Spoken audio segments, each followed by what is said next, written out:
নিঃশব্দে দল গঠনের কাজ সেরে ফেলছে মোহনবাগান। আরও একবার মাঠের বাইরে চিরপ্রতিদ্বন্দ্বী ইস্টবেঙ্গলকে জবাব দিল সবুজ মেরুন ব্রিগেড। মঙ্গলবার সকাল সকাল ঘোষণা হয়ে গেল এক বিদেশি ডিফেন্ডারের নাম।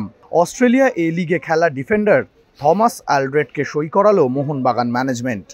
3টি দেশে ফুটবল খেলার অভিজ্ঞতা নিয়ে ভারতে আসছেন এই বিদেশি সেন্টার ব্যাক। অস্ট্রেলিয়ার এ লিগে খেললেও তিনি অজি ফুটবলার নন।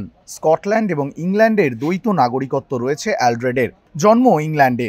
ইংল্যান্ডের ক্লাব কার্লিসেল ইউনাইটেডের হয়ে ফুটবল কেরিয়ার শুরু হয়েছিল অ্যালড্রেডের। ইংল্যান্ড, স্কটল্যান্ড এবং অস্ট্রেলিয়া 3 দেশের ক্লাব ফুটবলে খেলার অভিজ্ঞতা রয়েছে 33 বছর বয়সী এই সেন্টার ব্যাকের। 6 ফুট 2 ইঞ্চি উচ্চতার এই সেন্টার ব্যাক নিজের উচ্চতাকে দারুণভাবে কাজে লাগাতে পারেন। হেডে গোল করার প্রবণতাও রয়েছে। 2019-20 মরশুমে অস্ট্রেলিয়ান এ লিগে নাম লেখান থমাস অ্যালড্রেড। ব্রিসবেন রোডের হয়ে টানা 5 বছর খেলেছেন তিনি। 104টি ম্যাচ খেলেছেন এই দলের জার্সি গায়ে। তার আগে মাদারওয়েল এফসি, ব্ল্যাকপুলের মতো ক্লাবেও খেলেছেন। ডিফেন্সে ভরসা দেওয়ার পাশাপাশি গোলও করতে পারেন থমাস। 2009 সালে স্কটল্যান্ড অনূর্ধ্ব-19 জাতীয় দলের হয়ে একটি ম্যাচ খেলেছিলেন তিনি।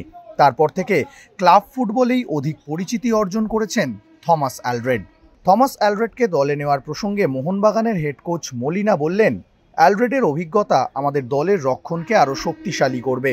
রক্ষণভাগেও অত্যন্ত আক্রমণাত্মক ফুটবল খেলেন অ্যালড্রেড। অন্যদিকে মোহনবাগানে যোগ দিয়ে অ্যালড্রেড বললেন, মোহনবাগানের মতো বড় দলে যোগ দিতে পেরে আমি অত্যন্ত আনন্দিত। এই দলের ঐতিহ্য এবং ইতিহাস আমি শুনেছি, তাই সবুজ মেরুন জার্সি পরার জন্য মুখিয়ে রয়েছি।